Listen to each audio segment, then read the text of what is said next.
सदन के नेता ने जो रेजोल्यूशन आज सदन में लेकर आए, मैं उसके समर्थन में बोलने के लिए खड़ा हुआ हूं। यहां बैठा सोच रहा था कि किस बात पे बोलना चाहिए कि मुझे आफ्ताब जी ने कहा कि हुड्डा साहब ने आदेश किया कि मुझे बोलना चाहिए। इच्छा भी थी बोलने की, लेकिन एक लाइन आज कुंडू साहब ने दे दी। इन्होंने कहा कि बड़े राजनीतिक परिवारों के सदस्य बहुत लंबे समय से सदन में हैं और उन परिवारों ने कुछ नहीं किया। इस बात की भी निंदा मैं करता हूं।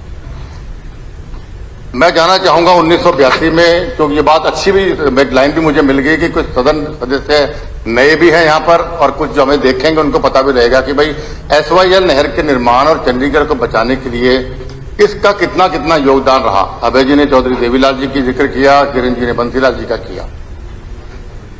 1982 इंदिरा जी प्रधानमंत्री थी, चौधरी भजनलाल जी मुख्यमंत्री थे, दरबारा सिंह जी पंजाब के मुख्यमंत्री थे। SYL नहर के निर्माण की नींव चौधरी भजनलाल जी ने कपूरी गांव पंजाब में ले जाकर 1982 में रखवाई।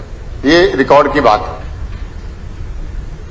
उसके बाद निर्माण बढ़िया चला। उससे पहले 79 में कोर्ट में गया था हरियाणा कि भाई हमारा पानी नहीं मिल रहा, ये नहीं मिल रहा। भजनलाल जी ने वापस लेके फिर निर्माण शुरू करवाया और वो निर्माण बहुत बढ़िया चला 1986 तक।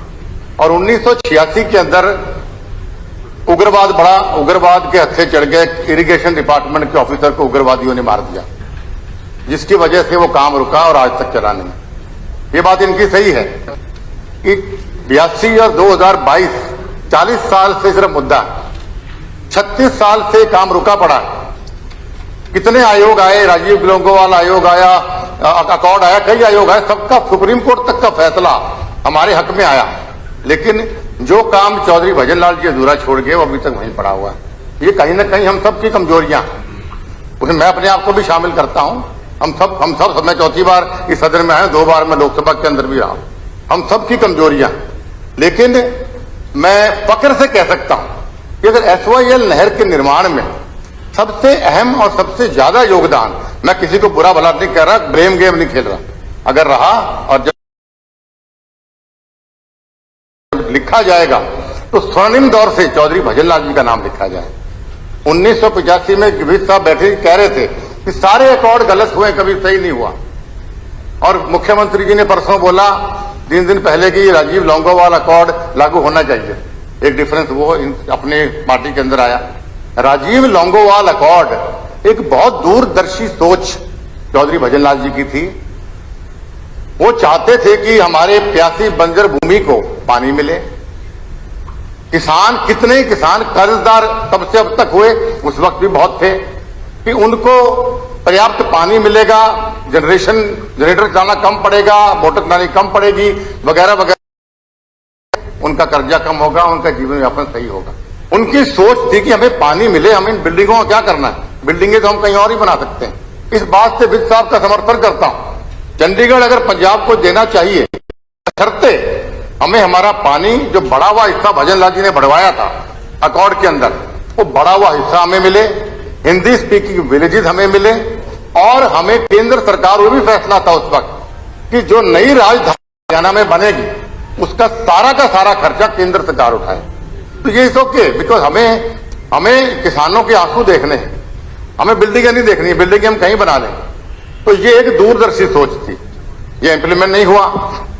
जुलाई 1986 में 85 में ये अकॉर्ड हुआ राजीव लोंगोवाल, और ये कहा गया कि जनवरी 1986 तक ये लागू किया जाएगा। तो जनवरी 1986 तक ये लागू नहीं किया गया। तो पंजाब के मुख्यमंत्री ने कहा कि अब जनवरी में बात हुई, जनवरी में हम झंडा लहराएंगे चंडीगढ़ के अंदर। तो चौधरी भजनलाल जी ने उस वक्त चैलेंज किया था कि झंडा तो हरियाणा भी लहराएगा चंडीगढ़ के अंदर।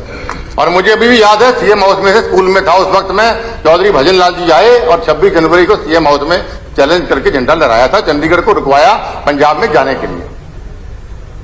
तो जून 1986 में भजनलाल जी पर दबाव बनाया गया कि भाई आप अपनी जिद छोड़ दीजिए, चंडीगढ़ को पंजाब को जाने दो, SYL का मामला हम थोड़ा लंबित करते हैं, आप ये डेरा बस्ती, लालडू, ये नया गांव, ये वाले एरियाज हैं, ये एरियाज आप ले लीजिए और चंडीगढ़ को छोड़ दीजिए। भजन इतिहास गवाह है, कोई आदमी गांव की सरपंच ही नहीं छोड़ता। चौधरी भजनलाल जी ने मुख्यमंत्री पद को लात मार के रिजाइन किया था कि मेरी कलम से चंडीगढ़ को पंजाब को मैं नहीं जाने दूंगा। तो ये थोड़ा इतिहास मेरे भाई को सबको मैं समझा रहा था।